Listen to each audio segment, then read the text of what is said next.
The last eruption was in 1924. The Smith Volcano is 688 meters high. Smith Volcano is a cinder cone volcano. The base diameter of the Smith Volcano is 4.5 kilometers. The Smith Volcano has had 5 eruptions in its history. It is located on the Babuyan Island In the Philippines.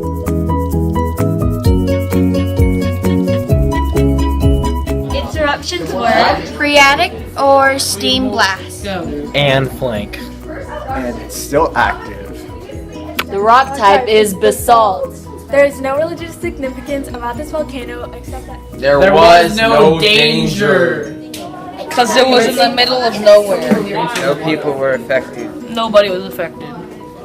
Who was affected? Nobody. It is a subduction zone, and it creates an island arc, which is a bunch of, what is it? What's an island?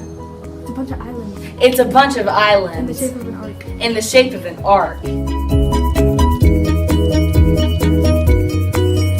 The end. Hey!